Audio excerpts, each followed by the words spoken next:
Tuhan adalah roh. Kita lihat. Tuhan adalah roh. Dan di mana ada roh Allah, di situ ada kemerdekaan. Di dalam 2 Korintus pasal 3 ayat 17. Tuhan adalah roh.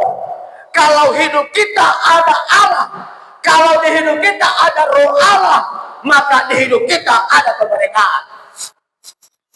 Amin.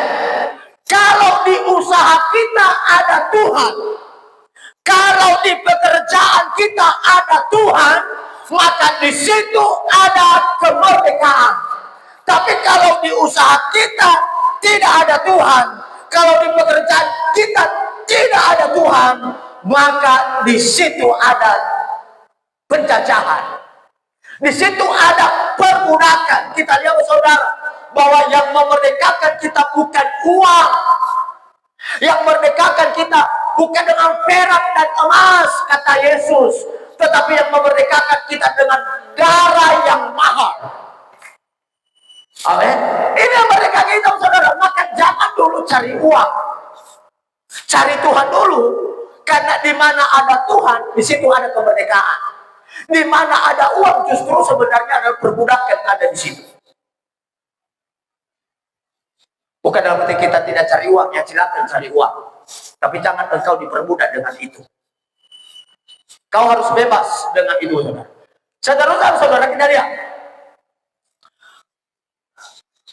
Tidak ada kasih. Kita perhatikan dalam Yohanes pasal 15 ayat 13 berkata, tidak ada kasih yang lebih besar daripada kasih seorang yang memberikan nyawanya untuk sahabat-sahabatnya. Artinya bukan karena uang kita dimerdekakan, tetapi kita dimerdekakan karena Yesus sudah memberikan nyawanya untuk kita sahabat-sahabatnya. Yesus sudah memerdekakan kita dengan darah yang mahal, saudara. Yesus memerdekakan kita bukan dengan uang, tetapi hidupnya dia korbankan di kayu salib. Artinya Bapak Saudara, kemerdekaan harus ada korban. Dan sekali lagi saya katakan, pertobatan juga harus ada korban. Itu saudara. Seterusnya saudara begini.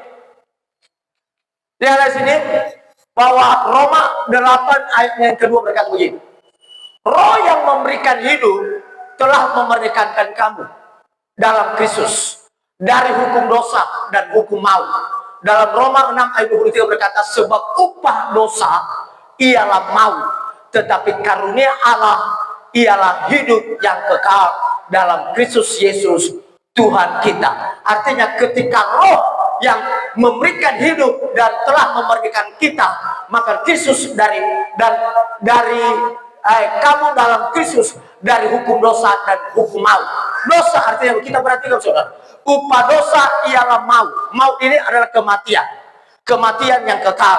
Tetapi kita melihat karunia Allah ialah hidup yang kekal dalam Kristus Yesus Tuhan kita. Ketika kita hidup dalam dosa, ketika kita hidup dalam perbudakan, ketika kita hidup dalam jajahan dosa, saudara, berarti tujuannya adalah kematian yang kekal. Tetapi ketika Yesus memerdekakan kita, ketika Kristus memerdekakan kita, saudara, maka Bapak Ibu Saudara, kita bebas.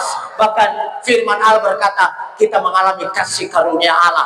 Apa itu kasih karunia Allah? Hidup yang kekal, hidup selama-lamanya. Au-fa'auri silaitu, bahwa saudara, itulah bahwa saudara karunia Allah dalam setiap hidup kita.